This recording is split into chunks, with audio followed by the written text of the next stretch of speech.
아멘. 오늘 말씀은 고린도전서 15장 20절에서 58절까지 말씀인데 20절부터 34절까지 말씀을 보도록 하겠습니다. 20절부터 34절까지 말씀을 함께 읽겠습니다. 시작. 그러나 이제 그리스도께서 죽은 자 가운데서 잠자는 자들의 첫 열매가 되셨도다.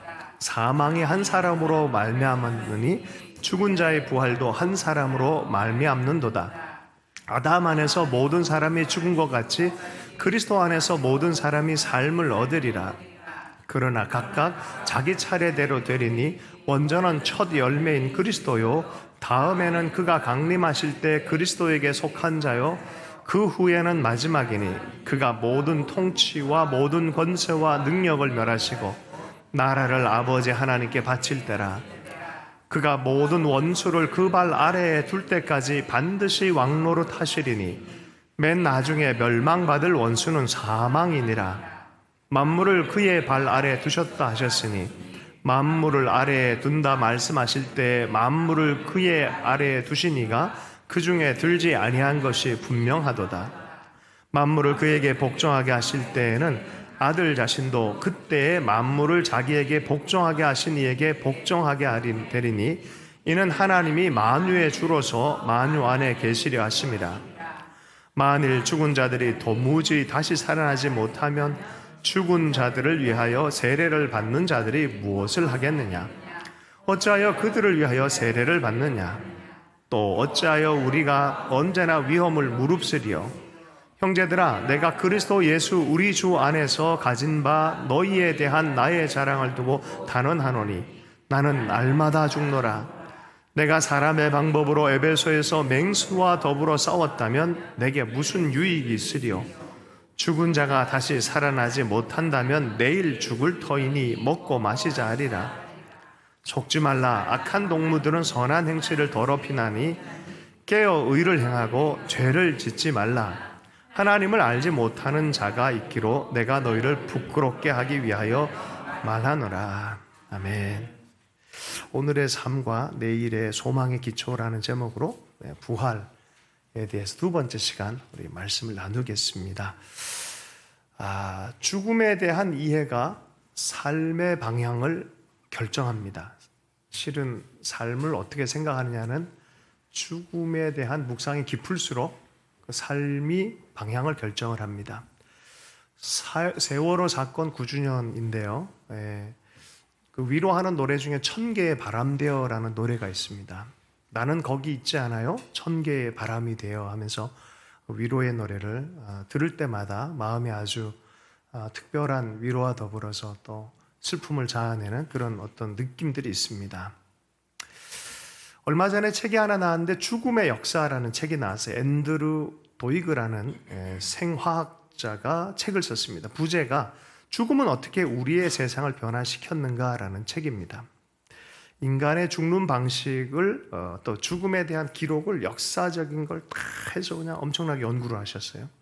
예전엔 총균세라는 제레미 다이아몬드의 책에 보면은 이게 균이 전쟁 이상으로 수많은 사람을 죽이는 거를 우리가 또 알고 문명사에서 중요하구나라는 걸 알았잖아요. 이 책도 마찬가지로 패스트, 콜레라, 천연두 같은 치명적 질병을 정말 인류가 어떻게 대처했고 극복했는지에 대한 이야기가 나와 있습니다. 그러다가 요새는 이제 그런 패스트, 균 같은 것을 시작해서 농업기근, 폭력, 전쟁, 그거 포함해서 사고 이런 걸로 죽은 사람들에 대해서 죽음에 대한 길을 쫙 해놨어요. 그리고 유전병까지 다루고 있어요.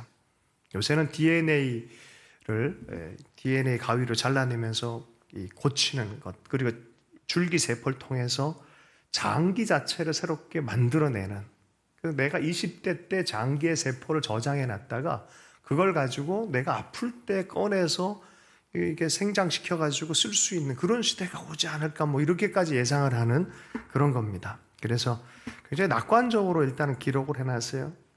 죽음에 대해서 인류가 싸워왔고 때마다 시마다 극복하고 혁신을 이뤘던 바이러스 때문인지 아는 게 참 얼마 전이에요. 그래서 이 현미경으로 관찰하면서 이게 이 의과적인 치료 그 지식을 서로 공유하는 것 자체가 생명이구나라는 것도 발견한 것도 얼마 안 됐어요. 어쨌든 1세기 전후에서 이 사람들의 수명이 평균 수명이 40세 전후였고요. 요새는 80세 전후. 열심히 과학과 의학과 이렇게 발전시켜서 80세 전후까지 끌어올렸습니다.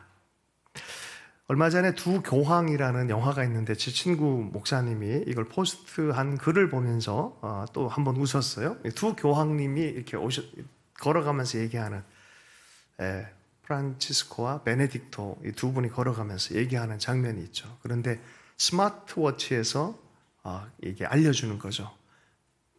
예? Keep moving, 계속해서 움직여라. 또 우리 그분 두 사람의 몸에 움직이니까 건강에 좋다. 그래서 멈추지 말고 계속해서 걸어가라라는 그런 얘기를 해줬다는 거죠. 하나님 나라에 대한 섬김이 중심이 되어 있는 이 교황 두 사람에게 전자기기가 리듬을 맞춰서 생화학적인 리듬을 맞춰서 얘기해 주는 거죠. 계속 걸어라, 계속 걸어라. 틀린 말이 아니죠. 아무리 기도하려고 해도 섬기려고 해도 사랑하려고 해도 육체가 쇠하면은 감당이 안 되잖아요. 그러니까 참 뭘 하든지 육체가 기반이 돼야 공부도 하고 섬김도 하고 그렇게 될 줄로 믿습니다. 여러분 다들 건강하시길 축복합니다. 건강 세미나를 하려는 것이 아니고요. 우리 인생 가운데 삶의 어떤 이 시각들이 있어요. 현미경적인 시각이 있고 망원경적인 시각이 있어요. 현미경을 보면서 우리가 뭐가 원인이지? 또 내 삶이 뭐지? 과거를 세밀하게 살피고 내 속을 세밀하게 살피는 그런 유형의 삶을 사는 사람이 있고 또 저기 너머에 있는 그 망원경을 가지고 저기 멀리 세계가 실제하고 있는 것들을 바라보면서 방향을 정하는 그런 삶이 있어요. 오늘은 왜 미래의 부활에 대해서 또 과거의 죽음에 대해서 다루냐면은 바로 이 현미경을 붙들고 살고 망원경을 붙들고 살면 1.5 시력되는 오늘을 살아가기 위함 아니겠어요? 오늘을 어떻게 잘 살 것이냐라는 것에 대해서 사실은 나누기 위해서 부활 생명에 대해서 오늘 좀 말씀을 나누기를 원합니다. 고린도 교회로 다시 한번 돌아가 보도록 하겠습니다. 고린도 교회에 몇 사람이 죽은 자의 부활이 지났다라고 생각하는 사람들이 몇 사람이 있었어요. 죽은 자, 그건 그 미래에 있지도 않고 이거 끝났어. 죽은 자의 부활은 그냥 그 믿음 안에 마음 안에 그냥 이렇게 부활 의미를 새기면 되는 거지 뭐 이런 사람들이 등장한 것 때문에 사도 바울이 편지를 썼어요. 제가 죽음의 역사라는 책을 읽다가 재미난 걸 발견했어요. 마침 아테네 고린도 지역의 그 사람들의 대부분의 연령대, 죽음의 연령대에 대해서 조사한 기록이 남아있는 걸 보게 되셨어요. 어떻게 했냐? 거기에 있는 묘지, 대부분 묘지는 부자들이 이게 묘지를 썼다는 거죠. 그 부자들의 죽은 상태를 살피면 그 사람들이 몇 세에 죽은지 나오잖아요. 평균 연령, 남자는 44세, 여자들은 36세, 출산율은 한 4.5명 정도로 데이터적으로 발견이 될 수 있다는 거죠. 그러면은 과거에는 우리 지체들이 젊은 부부 나이일 때 다 죽은 거야. 고린도 교회의 사람들은 어떤 사람들이에요? 다 그 정도의 사람들이었다는 거죠. 30대, 40대, 많으면 50대. 그러니까 90살까지 산 사람, 아주 희귀한 사람, 요한 같은 사람들, 뭐 이런 분들은 상당히 특별한 분들이죠. 어쨌든 그런 분위기에서 부활이 있긴 뭐가 있어 라고 하는 부활, 믿음 생활을 하긴 하지만 내가 신앙생활을 하지만 그 육체의 부활은 없어 라고 말하는 디모데후서 2장 18절에 보면은 이런 얘기를 하고 있어요. 진리에 관하여서는 그들이 그릇되었도다. 부활이 이미 지나갔다 하므로 어떤 사람들의 믿음을 무너뜨리느니라. 그럼 부활에 관해서 믿는 신앙이 매우 중요하고 오늘을 살아가는 굉장히 좋은 지혜를 줍니다. 여러분들의 신앙은 어떻습니까? 여러분은 정말 이 부활 신앙의 기초를 뿌리 내려서 신앙생활 합니까? 아니면 그냥 마음으로 좀 편하면 되지 그 의미로 받아들이면 되지라고 말하는 인문학적인 신앙을 살아가고 있습니까? 바울은 그것을 뛰어넘는 거다. 그런 의미도 있지만 정말 그것은 부활로 살아나는 것이다라고 말해요. 여러분 부활의 현장에서 나사로의 부활과 예수님의 부활을 여러분 같지만 좀 다른 게 있습니다. 죽음에서 돌아온 건 같아요. 그러나 나사로를 부활로 얘기하지 않고요. 나사로는 이거를 부생이라 그래요. 다시 산다. 예. 할렐루야. 또 죽었잖아요. 그죠? 다시 살아 죽었잖아요. 생을 다시 살아가는데 죽었잖아요. 그러나 부활은 부활체 예수 그리스도처럼 우리가 부활하여서 영원히 사는 거예요. 다시는 죽음을 맛보지 않는 것이죠. 그러니까 이게 좀 다른 거예요. 부생과 부활은 다른 거예요. 자, 오늘 그런 주제입니다. 우리 20절부터 28절까지의 말씀을 21절까지만 읽으십시다. 20절, 21절 시작. 그러나 이제 그리스도께서 죽은 자 가운데서 잠자는 자들의 첫 열매가 되셨도다. 사망이 한 사람으로 말미암았으니 죽은 자의 부활도 한 사람으로 말미암도다. 예. 아담적인 삶을 사는 사람이 있고 그리스도 안에서 사는 사람들이 있다라고 하면서 로마서 5장에서도 아담과 그리스도의 두 유형을 통해서 믿는 것이 뭔지를 얘기를 해줬단 말이죠. 아담의 후손으로 우리가 살아간다 그러면 여전히 아담스러운 죽음의 문화로 끝날 거라는 거예요. 죽음에 사로잡힌 문화, 죄, 분노, 탓, 수치, 욕심, 폭력, 결국은 죽임당함, 죽음, 이런 문화죠. 죽음의 문화로 끝날 것이란 거죠. 그러나 그리스도 예수 안에 있는 여러분 아담은요 살아있는 사람이란 뜻이지만 예수 그리스도는 살리는 영이란 이름으로 있어요. 살리는 영. 그러니까 살아있는 사람의 DNA적 후손으로 살아가면 똑같이 죽음의 결과로 끝날 거란 거야. 썩음으로 끝나버린 그냥 죽음에서 매여서 끝나지만 부활하신 예수 그리스도 살리는 영이신 예수 그리스도 안에서 예수 그리스도를 따라 살아간다면 우리는 부활 생명을 경험할 거란 거예요. 예수 그리스도를 믿는다는 게 뭡니까? 그리스도와 더불어 그리스도를 인정하고 살아간다는 것이죠. 그러므로 십자가의 방식이에요. 죄사함과 용서와 섬김의 사랑의 방식으로 그리스도와 함께 살아가는 거예요.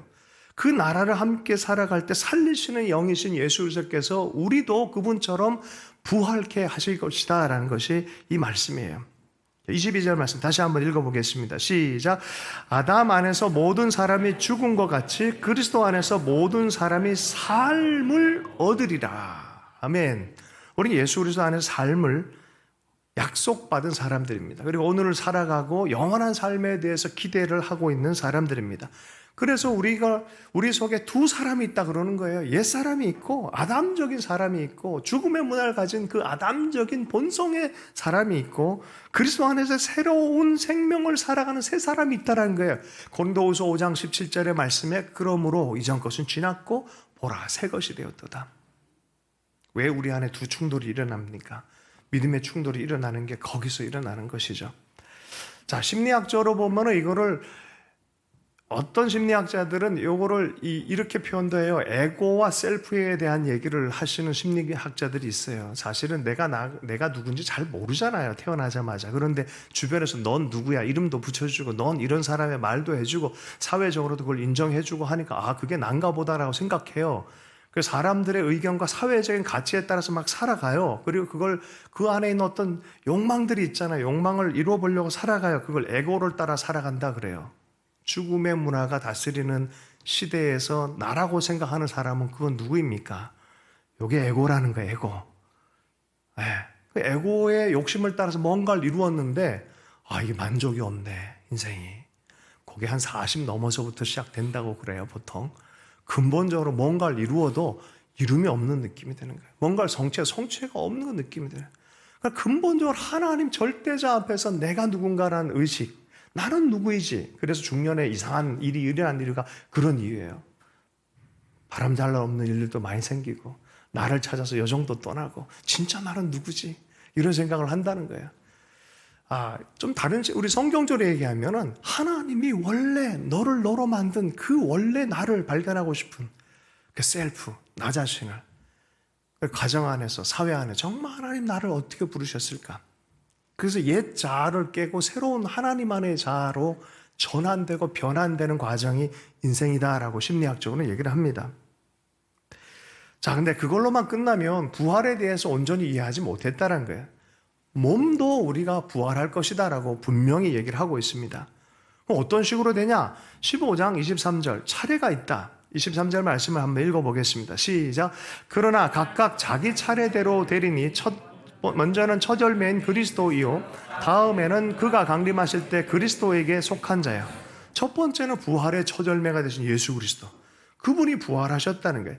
두 번째는 뭡니까? 그리스도와 더불어 자는 자들, 함께 믿음 안에 생활했던 사람들, 낙원에 이르렀던 강도, 또 수많은 믿음의 선조들, 이런 사람들이 바로 그때 두 번째로 주님과 더불어서 부활을 해요. 마지막에 그 후에야 세 번째 순서입니다. 24절 말씀 있습니다. 시작.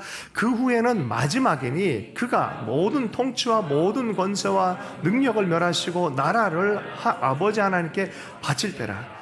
죽음의 문화와 아담적인 문화의 권세와 능력이 다 멸해지고 하나님 나라 생명 문화가 온전히 접수되어지는 그런 때, 세상 나라가 하나님 나라가 될 때가 마지막 때라는 거야. 주님이 오실 때 그런 일이 벌어진다 그랬어요. 요한계시록 11장 15절 말씀에 일곱째 천사가 나팔을 불매 하늘에 큰 음성들이 나서 이르되 세상 나라가 우리 주와 그의 그리스도의 나라가 되어 그가 세세토록 왕노릇 하시리로다 하니. 아멘. 이 세상 나라는 그대로 있지 않습니다. 여러분 보세요. 아담과 하와 이후에 가인의 형제의 죽임 사건이 있습니다. 죽이고 빼앗고 성을 쌓습니다. 이게 인간의 문화예요. 그러다가 곧 문명적 성이 하나 세워집니다. 그게 바벨탑 문화입니다. 하나님은 온데간데 없이 사람의 힘과 능력으로 무언가를 자기 이름을 내려고 하는 문화, 하나님께 속한 문화가 아닙니다. 이것이 요한계시록까지 가면 한 나라와 한 문명이 등장합니다. 그게 뭐예요? 마지막으로 그 도시, 바벨론 도시가 있어요. 하나님의 새하늘과 새 땅의 문화가 임하기 전에 이건 반드시 무너질 거라고 말한 거예요. 그 얘기를 하는 거예요. 세속에 속하고 아담적으로 속했던 삶의 옛 자아는 무너질 거라고 말하는 거예요. 그 자아적인 것뿐만 아니라 나라와 권세와 이 모든 통치의 방식마저도 하나님께 마지막 때 접수되어질 거란 거예요. 굉장히 강력하게 어그레시브하게 접수가 되어질 거란 거예요. 그런데 그 나라는 사랑의 나라라는 거예요. 그리스도의 나라다라고 말하는 거죠. 여러분 이것이 요한계시록에만 얘기된 게 아니라 예언서와 시편과 창세기부터 처음부터 계속되어진 말씀입니다. 시편 110편 1절의 말씀에 여호와께서 내 주에게 말씀하시기를 내가 내 원수들로 내 발판이 되게 하기까지 너는 내 오른쪽에 앉아 있으라 하셨도다. 여호와 하나님이 아들 예수 그리스도께 원수가 네 발판이 될 때까지 여기 앉아 있으라 라는 얘기를 다윗 왕이 들어서 시편 110편을 쓴 거예요. 왕은 다윗인데 여호와 하나님과 예수 그리스도와의 사이의 대화를, 그래서 이거를 예언적 시편이라 그러는 거예요. 역사가 이렇게 흘러갈 거다. 역사가 이렇게 흘러갈 거다. 시편 8편 6절의 말씀, 주의 손으로 만드신 것을 다스리게 하시고 만물을 그의 발 아래에 두셨으니, 하나님께서 아버지 하나님이 아들 예수 그리스도께 만물을 그 발 아래에 두시는 때가 있다는 거예요. 부활 때부터 시작해서 온 만물이 그렇게 회복될 때까지 여기 앉아있으라. 다스리라. 다스림의 자리에. 온 만물을 다스리는 분 누구이십니까? 예수 그리스도. 온 세상에 다스리시는 분이 누구이십니까? 예수 그리스도. 아무리 전쟁이 나고 어려움이 있고 힘든 일이 있어도 모든 것 최종 주권자는 누구이십니까? 예수 그리스도. 여러분 힘을 내길 축복합니다. 그리고 나서 맨 마지막에 예수께서 싸우시는 그 원수 대상이 누구냐? 25절, 26절 말씀을 읽습니다. 시작. 그가 모든 원수를 그 발 아래에 둘 때까지 반드시 왕노릇 하시리니 맨 나중에 멸망을 받을 원수는 사망이니라. 예, 사망 자체를 죽임 당하게 하는 것이 주님께서 최종적으로 하실 일이라는 거예요. 왜 사람들이 왔다 갔다 하려고 삶을 전전긍긍하는 줄 아십니까? 죽기 싫어서 그래요. 죽음에 사실은 죽음에 매여 있어서 그래요. 히브리서는 이렇게 얘기합니다. 히브리서 2장 15절. 또 죽기를 무서워함으로 한평생 매여 종노릇하는 모든 자들을 놓아주려 하심이니. 여러분 믿음 안에서 이미 예수 그리스도 안에서 죽음이 극복된 줄로 믿습니다. 그리고 우리도 믿음 안에서 그 믿음 안에 믿음을 갖고 달려갈 수 있기를 원합니다. 믿음이 극복된 사람들은요, 믿음의 마지막, 육신이 죽어가는 마지막이 달라요. 제가 장례식을 많이, 그래도 다 여러분보다 많이 참석을 했는데요. 진짜 달라요. 진짜 달라요. 요즘 피터슨 목사님은 마지막 한마디 하셨죠. Let's go. 가십시다. 하나님 가십시다. 그러면서 눈을 감았어요. 네. 그럼 죽기를 무서워하는 사람들, 어떻게 보면 여기 좀 더 나아달라 그러고 좀 하루 더 연명해달라 그러고, 우린 대부분 사실 그런 두 마음이 있지 않겠습니까? 더 살려고 그러기도 하고 참 이렇게 좀 더, 이 마음이 사실 우리의 마음이죠. 그러나 깊은 믿음의 사람 되기를 원합니다.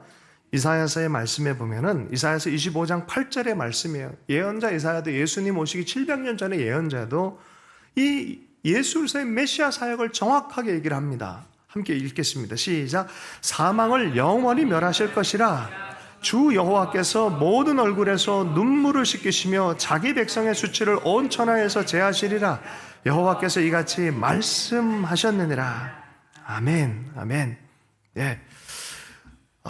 사망을 영원히 멸하시겠다고 말합니다. 그리고 모든 눈물을 닦아주시겠다고 말합니다. 이사야서 26장 9절 말씀, 9절 말씀도 함께 읽겠습니다. 시작. 밤에 내 영혼이 주를 사모하였은즉 내 중심이 주를 간절히 구하리니 이는 주께서 땅에서 심판하시는 때에 세계의 거민이 의를 배움이니이다. 아멘. 주님이 심판하시는 때가 분명히 있다라고 말씀합니다. 영혼의 부활도 있고요. 우리 생명의 부활도 있고, 주님은 왕으로서 심판하실 때가 분명히 있다. 역사의 마지막 점에 대해서 얘기를 했어요. 그게 엔드타임과 부활의 때라는 거예요. 그러면 사람들 언제 부활합니까? 주님이 심판할 때 다 부활한다라고 성경은 오래전부터 얘기를 해두고 있었던 거죠. 요한계시록 20장 4절의 말씀입니다. 함께 읽습니다. 시작. 또 내가 보좌들을 보니 거기에 앉은 자들이 있어 심판하는 권세를 받았더라. 또 내가 보니 예수를 증언함과 하나님의 말씀 때문에 목배임을 당한 자들의 영혼들과 또 짐승과 그의 우상에 경배하지 아니하고 그들의 이마와 손에 그의 표를 받지 아니한 자들이 살아서 그리스도와 더불어 1000년 동안 왕노릇하니. 그들이 어때요? 죽었던 자들이 어때요? 살아서 그리스도와 더불어 1000년 동안 왕노릇하니. 주의 왕권과 더불어 다스리는 부활의 때가 있다라고 분명히 말씀하는 거죠. 희락과 생명의 그 부활의 약속입니다. 그러므로 죽음이 그냥 대충 넘어갔다고 얘기하고 죽음을 극복했다고 말하면서 정신승리하는 것 같이 말하는 고린도 교인들 중에 몇 사람들, 너희들 잘못 생각하고 있다. 그런 신앙생활하면은 너의 삶에 진짜 브레이크트루를 경험하지 못할 거다라고 말하는 거야. 우리는 예수님처럼 부활을 기다리고 있는 사람들인 줄로 믿습니다. 여러분, 그래서요, 초대교회 교인들은 모일 때마다 찬송하고 시편을 선포할 뿐만이 아니라 예수의 이름으로 아픈 자들을 위해서 치유 기도를 한 이유가 여기에 있어요. 실제로 엄청난 치유의 역사가 일어났어요. 오늘 그러한 역사가 있길 축복합니다. 회복의 역사, 치유의 역사가 일어나길 축복합니다. 그래서 여러분들이 가서 가정에 가서 그 기도를 할 수 있길 축복합니다.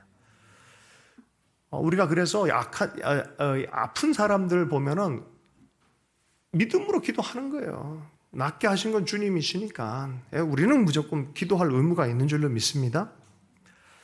왜요? 생명으로 점점 전환하는 게 우리의 일이니까. 구약에서 에스겔이라는 선지자를 데리고 마른 뼈 골짜기로 데리고 갔어요. 야, 인자야, 이게 살겠냐 물었어요. 죽어버렸고 마른 뼈가 되는데 뭐가 살겠습니까? 그런데 성령이 역사하니까 살기 시작해요. 극히 큰 군대가 되었다라 말합니다. 그리고 이 군대가 어떤 일을 벌입니까? 이스라엘이 망했는데, 역사에서 사라진 나라인데 이스라엘이 실제화가 돼서 돌아오는 것을, 이건 실제다, 환상이 아니라 실제다라고 얘기를 했어요. 그리고 예레미야의 예언 그대로 정말 돌아오는 역사가 있어요. 지난 2000년 동안 또 비슷한 일이 벌어졌어요. 성경에서 이스라엘에 관한 예언이 많이 있다 보니까 이스라엘 나라가 2000년 동안 없었는데 무슨 이거를 문자적으로 해석할 수가 없었어요. 그런데 갑자기 1948년, 아니 1900년대 전후로 시작해서 이 말씀 그대로가 뭐가 진행이 되어지면서 실제적인 부활의 역사처럼 이 나라가 살아버렸어요. 여러분, 우리가 엄청난 시대를 살아가고 있습니다.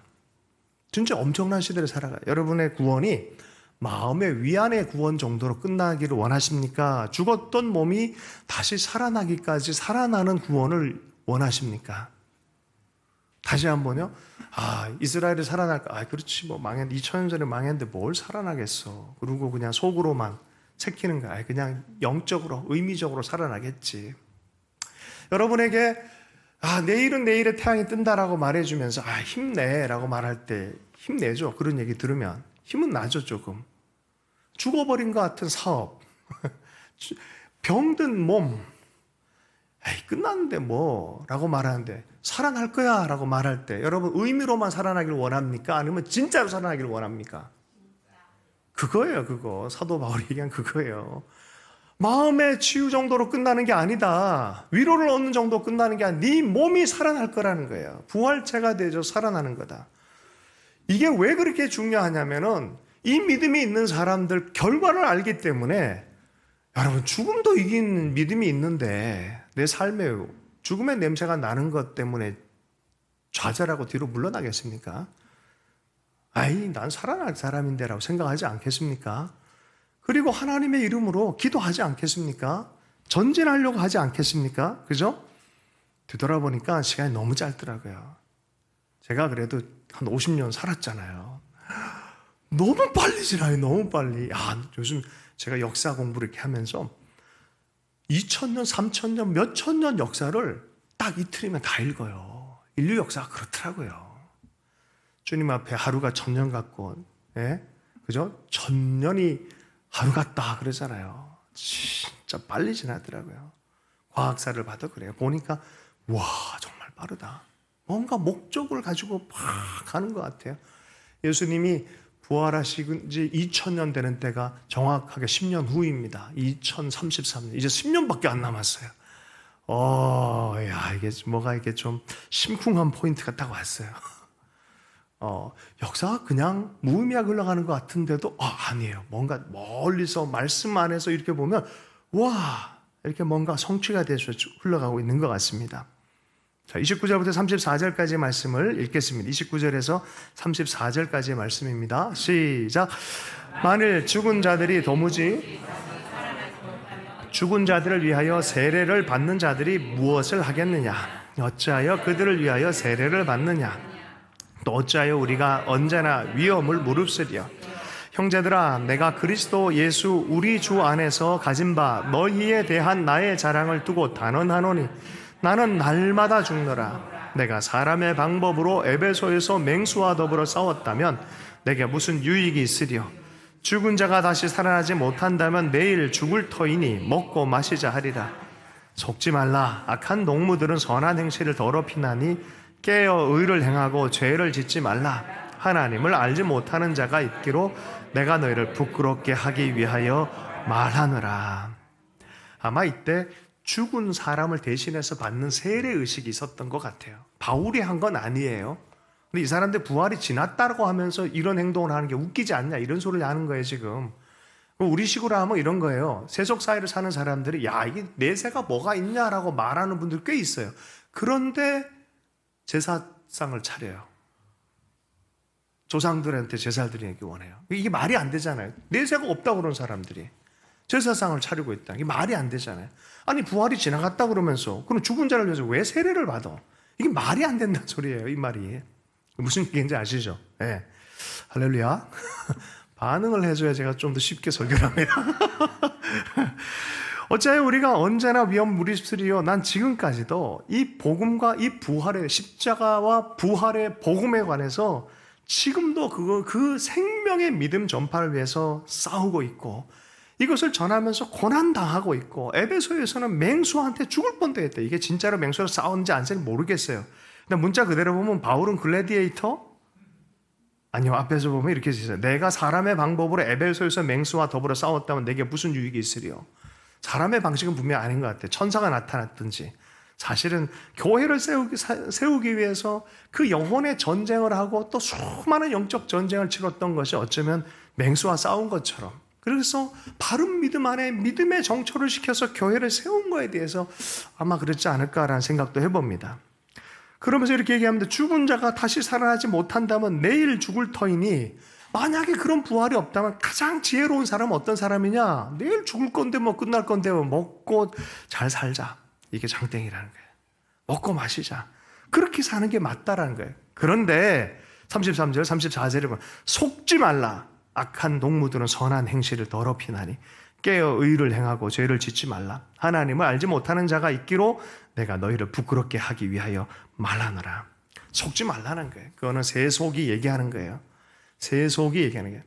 부활 때문에 나는 이 부활 복음을 전하기 위해 날마다 죽는데 내가 애쓰고 동참하는 일에 너무 애를 쓰고 하는 것이 미래의 하나님의 분명한 약속이고 오늘 내가 경험하는 하나님인데 만약에 그게 없다 그러면 먹고 마시는 인생이 제일 아니겠냐라고 말하는 거예요.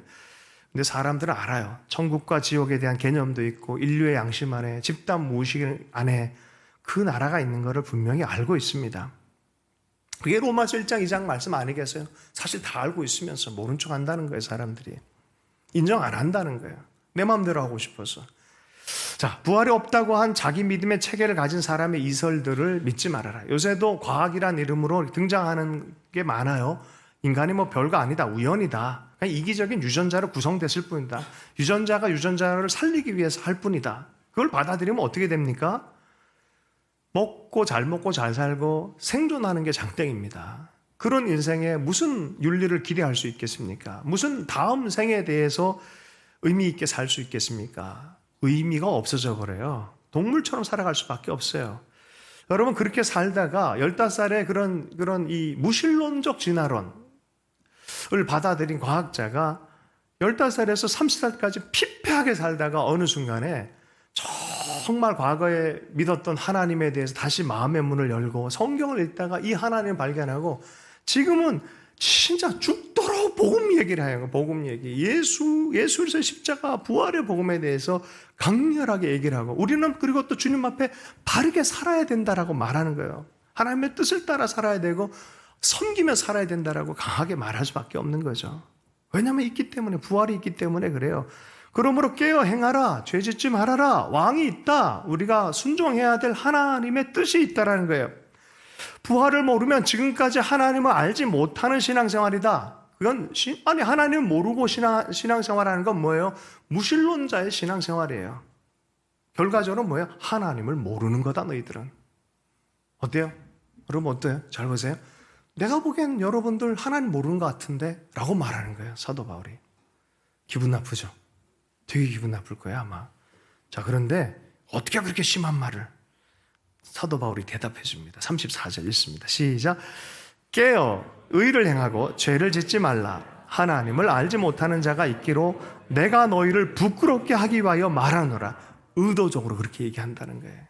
의도적으로 좀 자극해서, 기분 나쁘게 해서 좀 자극해서 제대로 좀 믿을 수 있도록 하기 위해서 한다는 거예요.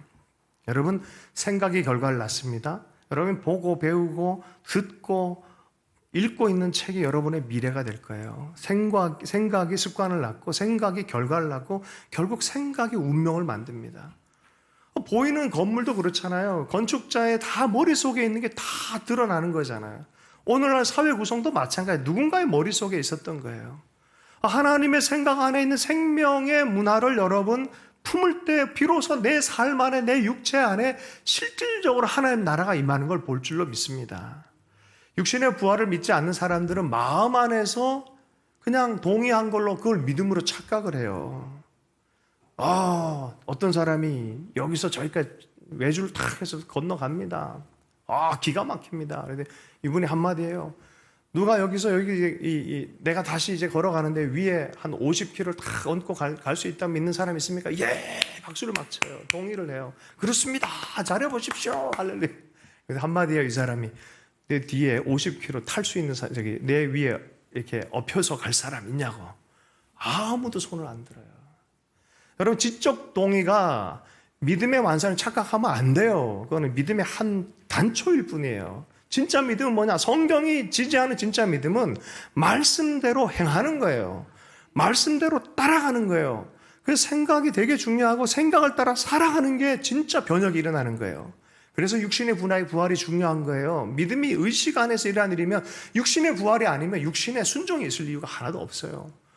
우리는 믿는 대로 삶을, 내 몸을 그리스도의 말씀의 뜻에 따라서 살도록 결정하는 사람들인 줄로 믿습니다. 어느 곳에 둬야 되겠습니까? 십자가 부활입니다. 내가 너를 사랑한다.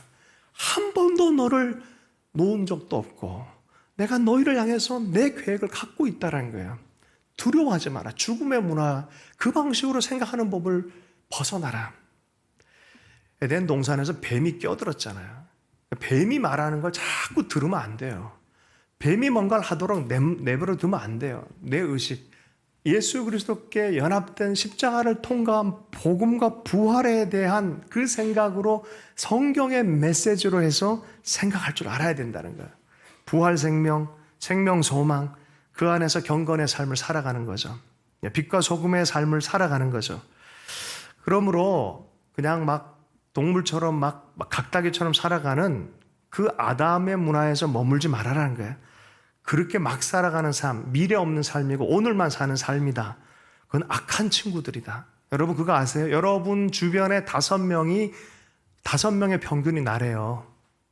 사회적으로. 여러분에게는 주변에 5명이 주 예수 그리스도의 복음과 부활에 대해서 품고 살아가는 믿음의 사람입니까? 아니면 아담적인 문화를 갖고 할렐루야 주식 투자 잘하고 이런 사람입니까? 우리가 그게 필요 없다는 소리가 아니에요. 그냥 우리가 우선해야 될 게 있는 거죠. 금묵자흑이란 뜻이 저기 사자성어가 있잖아요. 뭐예요? 먹을 가까이 하면 검어진다라고 말하는 거죠. 금묵자흑. 말씀을 계속 들어가서 보도록 하겠습니다. 현재의 몸, 부활의 몸이 있다. 우리 비록 아담의 후손으로 태어났지만 그리스도로 말미암아 접붙인 인생이어서 부활의 몸으로 변화될 것에 대해서 확신해라라고 말합니다. 구절이 길기 때문에 뒷부분은 그냥 제가 좀 짧게 생략하면서 말씀을 마무리한 쪽으로 넘어가겠습니다. 바울의 부활이 없다는 사람들의 비판에 대해서 부활 소망을 구체적이고 적극적으로 의견을 펼치는 것 중에 하나가 씨앗에 대해서 얘기를 해요. 씨앗을 보면은 별거 아닌 것 같은데 이것이 심겨지고 썩어지고 나서 봄이 되어지면은 나무로 또 새싹으로 또 꽃으로 피어나지 않냐라고 말하는 거죠. 우리의 죽을 몸, 우리가 죽지만 그리스도 안에서 죽기 때문에 우리는 부활의 몸으로 부활할 것이다 라고 말합니다. 여러분 우리가 왜 하늘에 죽어지는 미랄처럼 살아갑니까? 그리스도를 믿고 그리스도의 제자이기 때문에 그렇게 살아가는 거 아니겠어요? 그렇게 믿음 안에 서서 살아가는 사람, 하늘나라의 원리와 윤리와 그 뜻으로 살아가는 사람, 팔복의 마음으로 십자가 품고 살아가는 사람은 반드시 부활의 영광이 있기 때문에 그래요. 여러분 왜 우리는 하늘의 미랄처럼 살아가야겠습니까? 왜 쓸데없이 내가 죽은 거 썩어가는 고통을 당해야 됩니까? 이 부활에 대해서 알기 때문에 그래요. 멕시코 민중이 그런 얘기를 했잖아요. 제가 몇 번 얘기를 했는데 독립운동할 때 사람들이 그들을 많이 죽였어요. 그래서 그들이 우리를 묻었다. 그런데 우리는 씨앗이었다. 뭐 이런 경구가 하나 있어요. 의인의 죽음을 주님께서 그대로 두지 않습니다. 믿는 사람의 죽음은 그걸로 끝나지 않습니다. 하나님의 특별한 약속이 있습니다. 부활의 약속이 있습니다. 요한복음 12장 24절의 말씀을 함께 읽겠습니다. 시작. 내가 진실로 너희에게 이르노니 한 알의 밀이 땅에 떨어져 죽지 아니하면 한 알 그대로 있고 죽으면 많은 열매를 맺으니라. 아사 즉생 아생 즉사라는 말이 있어요. 뭔 소리입니까? 아생, 내가 살면 땅에서 십자가 지고 간 그리스도를 사랑함으로 그리스도의 사랑의 방식으로 내가 살아갈 때가 비로소 참된 믿음일진데 그렇게 살아가면 내가 죽을 수밖에 없는 거예요. 아사, 즉생, 내가 죽으면 곧 살아나며 아생, 내가 살고자 하면 썩지 않고 하나 그대로 있고 그리스도의 사랑과 그 믿음의 길이 뭔지도 모르고 그냥 하나 그대로 있으면 즉사, 그건 죽는 길이다라는 거예요. 여러분, 우리 한 사람 한 사람이 어느 길을 가고 있는지를 봐야 됩니다. 우리가 그리스도를 사모하고 또 그리스도의 복음을 위해 살아가는 것은 결코 허망한 일이 아닌 것입니다. 시편 104편 30절의 말씀에 주의 영을 보내어 그들을 창조하사 지면을 새롭게 하시나이다. 하나님은 생명의 영이세요. 살리는 영이다라고 별명을 가지고 계세요. 주님께서는. 주님께서 그러므로 나타나는 곳마다 다 살아나요. 그걸 에스겔서 47장에서 생명의 샘물이 흘러가는 곳마다 다 닿는 곳마다 살아난다라고 표현하고 있어요. 여러분 주님을 만난 사람 중에서 안 살아난 사람 어디 있어요? 심령이 살아나고 육신이 살아나고 삶의 문이 열리고 하는 것이죠. 여러분, 그래서 이 부활하신 예수님은 새 창조의 하나님이시다라고 표현해요. 새 창조가 시작이 되어졌어요. 생명의 창조가 시작이 되어졌어요. 살리는 영이신 그분이, 여러분, 창세기 1장에도 빛이 있으라 말씀하신 분은 예수 그리스도다라고 요한복음 1장에서 얘기해줘요. 그렇게 선언하신 분이 누구냐는 거예요. 주님께서 첫 번째 창조에도 하셨지만 두 번째 창조는 부활의 현장이에요.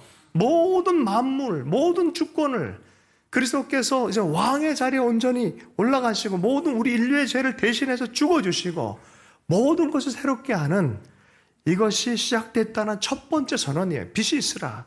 그러므로 여러분, 삶이 어디에 있든지 절망하지 마십시오. 죽음의 냄새가 나도 물러가지 마십시오. 그리고 그렇게 선포하십시오. 빛이 있으라.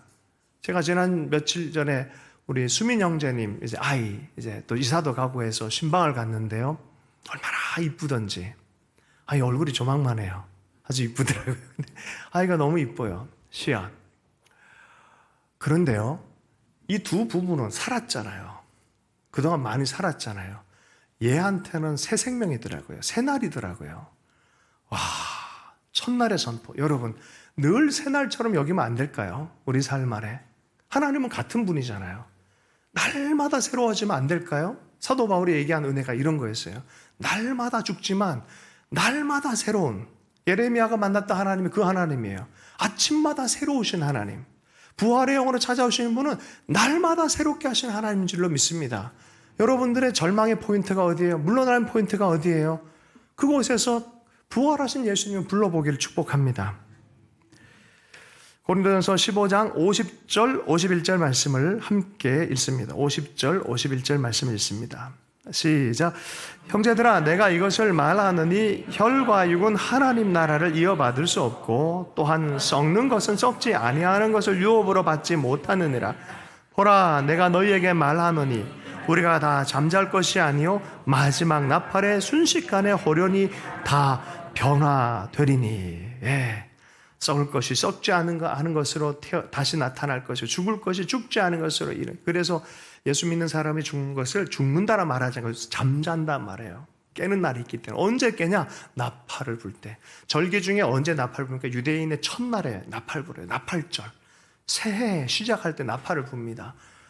주님이 오실 때는 새로운 세상에, 새 하늘과 새 땅의 세상이에요. 바로 그때 우리는 죽었던 몸이 부활한 이 꽃잎들, 이 꽃들처럼 새싹처럼 우리의 몸이 예수 그리스도의 부활한 몸처럼 부활함으로 나타날 거란 거예요. 그때 그래서 사망이 완전히 삼킴당하고 그리스도께서 이김을 주신다는 거예요. 이사야서 25장 8절 사망을 영원히 멸하실 것이다. 호세아서 13장 14절 내가 그들을 수월의 권세에서 속량하며 사망에서 구속하리니 사망아 내 재앙이 어디 있느냐, 수월아 내 멸망이 어디 있느냐. 주님이 결국은 구속하시겠다는 거예요. 그 사망 자체, 사망, 죽임 당하게 하시는 최종 승리를 주님께서 하시겠다라고 말씀합니다. 여러분, 죄의 삭은 사망이에요. 죄와 사망이 뭘 갖고 있냐면 무기를 기가 막힌 거 하나 갖고 있어요. 적이 갖고 있어요. 그게 율법이에요. 이 경찰이 갖고 있으면 좋은데 이게 율법이 얼마나 강력한 무기인지 죄와 사망이 갖고 딱 들이대는 거예요. 너 죄졌지? 이러면서 율법 사항 쫙 하면 다 그냥 쇠고랑 차는 거예요. 다 그래요. 그럴 때 주님이 변호하십니다. 내가 그를 향하여, 내가 그를 위하여 내 피를 흘렸다. 내 생명을 주었다. 이는 내 아들이다. 내가 속량했다. 십자가의 죄사함. 그리고 사망아 너의 권세는 끝났다며 이에게는 영원한 생명이 있다라고 하면서 여러분 자유를 주신 것이죠. 여러분, 이것이 바로 십자가 부활의 복음입니다. 복음을 굳게 정초해야 됩니다. 그래야 신앙의 삶 다와질 줄로 믿습니다. 도피하는 인간이 되면 안 돼요. 죄를 범하고 나서 하나님의 얼굴을 도피해요. 야, 네가 어디 있느냐? 주님이 몰라서 물었겠습니까? 아담과 하와가 죄를 범하니 스스로가 정죄가 되고 스스로가 수치심이 생겨 도망가요. 그걸 도피하는 인간이라 그래요. 도피해요. 인간들은 다 도망가요. 개들도 뭔가 잘못하면요 도망가요. 주인을. 자녀들도 뭔가 잘못하면 엄마 아빠 눈길을 피해요. 도망가는 거예요. 원래 인간은 하나님의 얼굴을 보며 살도록 돼 있어요. 네가 어딨냐 소리는 내 얼굴을 왜 피하느냐라는 소리예요. 내 얼굴의 영광과 내 임재함 안에서 생명을 나누도록 살도록 되어진 너희들이 왜 그렇게 피하고 있느냐라고 말하는 거예요. 여러분, 십자가와 부활이 이러한 죽음의 메커니즘, 이렇게 피하는 것들을 다 깨어버리고 적의 진지를 쳐부시고 승리의 깃발을 들었습니다. 죽음을 이기신 그리스도, 주님이 부활하신 의미인 것입니다. 그리고 실제로 이것은 우리의 삶의 실제가 되어질 줄로 믿습니다. 육신의 법과 하나님의 법이 싸울 거예요. 우리 평생 육신의 몸을 입고 있는 난 그럴 거예요. 그러나 우리는 이것이 약속된 사람인 걸 알고 성령을 의지해서 나아가는 것이죠. 그래서 우리가 D-Day와 V-Day 사이에 살고 있다. 이미 우리는 그 약속을 얻고 지금도 하늘을 경험하며 살 수 있지만 아직 완성이 안 됐다라고 말한 거예요. 완성될 때까지 우리는 기다리면서 그 길을 흔들리지 않고 주의 일을 힘쓰며 가기를 원하세요. 골로새서 말씀을 마지막으로 좀 읽어보면요. 14절, 15절 말씀입니다. 함께 읽습니다. 시작. 우리를 거스리고 불리하게 하는 법조문으로 쓴 증서를 지우시고 제하여 버리사 십자가에 못 박히시고 통치자들과 권세들을 무력화하여 드러내어 구경거리로 삼으시고 십자가로 그들을 이기셨느니라. 여러분, 승리의 포인트는 십자가입니다. 주님이 우리 죄를 사하셨습니다. 우리 주님은 우리를 사랑하셔서 아들을 주셨습니다. 그 믿음 안에 설 때 우리는 승리가 시작되고 부활의 영광으로 초대받는 줄로 믿습니다. 여러분, 이것에서 흔들리면 안 돼. 그래서 견실해라. 흔들리지 말라. 항상 주의 일을 힘쓰는 자가 되라라고 말합니다. 바울은요, 고린도서에서 특별히 4장 16절에서 고린도후서 4장 16절, 겉사람은 내가 늙어가지만 속사람은 날로 새롭다라고 말해요. 날로 새롭다. 제가 연세가 많이 드신 분들 보면 하나님 임재가 깊고 넓고 웅장하게 드러나는 사람들 많이 봐요. 비록 같은 육신인데 달라요. 이게 달라요. 하나님 나라가 임하는 방식이 달라요. 어떤 사람이냐? 하늘의 미랄로 사는 사람들에게 나타나는 현상이에요. 주님을 사랑하고 따라가는 사람들을 이렇게 사는 거죠. 주님 부활한 이후에 하신 일이 있어요. 뭐라고 하셨습니까? 제자를 만나서 성령을 받으라 그러죠. 부활의 영이신 예수 그리스도께서 살리시는 영, 성령을 받으라 그래요. 옆 사람에게 성령을 받으십시오. 성령을 받으십시오. 그리고 주님의 나라의 백성으로 알고 제자 삼는 일, 복음 전하는 일, 주님처럼 살아가는 소금과 빛의 삶, 그리하여 이 땅 안에 하나님 나라가 계속해서 완전히 이룰 때까지 포기하지 않고 소명의 삶을 살아가는 우리 한 사람 한 사람이 되었으면 좋겠습니다.